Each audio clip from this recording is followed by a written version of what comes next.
వివేకానంద రెడ్డి హత్య కేసులో అతి పెద్దదైనటువంటి ట్విస్టల్లా ఏంటంటే ఇంకా విచారించాలా ఏమన్నా అని సుప్రీంకోర్టు అడిగితే కోర్టు ఆదేశిస్తే విచారిస్తాము అని చెప్పి కోర్టు ఆదేశిస్తే సుప్రీంకోర్టు ఏం చెప్పాలి దాంట్లో? ఇప్పుడు ఇంకా దర్యాప్తు ఉందండి, మేము చేయాలి, ఇంకా నిందితుని పట్టుకోవాలి, ఇంకెవరినైనా అరెస్ట్ చేయాలి, ఇంకా ఉంది దర్యాప్తు అంటే ఒక లెక్క.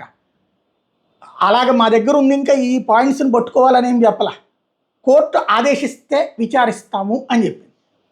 అట్లయితే ఇంకోటి ఆ బెయిల్ రద్దుకు సంబంధించినటువంటి దాని మీద కూడా అదే విధమైన వాదనలు చేసినటువంటి నేపథ్యంలో సుప్రీంకోర్టు ఏదైతే అదనపు సొలిసిటర్ జనరల్ ఎస్వి రాజు ఈ విషయాన్ని చెప్పారు.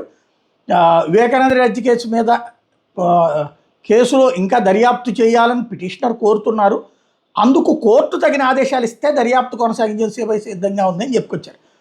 సిబిఐ దర్యాప్తు విషయంలో ట్రయల్ కోర్టులోనే మీరు పిటిషన్ వేసుకోండి అని సునీతకు సూచించారు. 2 వారాల్లో పిటిషన్ దాఖలు చేసేందుకు అనుమతించింది సుప్రీంకోర్టు. పిటిషన్ వేసిన 8 వారాల్లో అంటే 2 నెలల్లో మెరిట్స్ ఆధారంగా నిర్ణయం ప్రకటించమని లోకల్ కోర్టుకి చెప్పేసింది.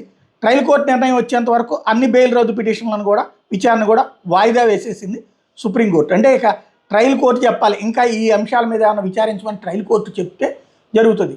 లేకపోతే ఆల్రెడీ ట్రయల్ కోర్టు మాత్రం ఏమైనా డైరెక్ట్గా చెప్తుంది, అది దర్యాప్తు అధికారులు చెప్పాలి ట్రయల్ కోర్టు, ఇదిగో ఇంకా ఈ పాయింట్లు ఉన్నాయండి చెయ్యాలని చెప్పేసి. అలా కాకుండా కోర్టు ఆదేశిస్తుంది అనేది ఇప్పుడు తేలాలి.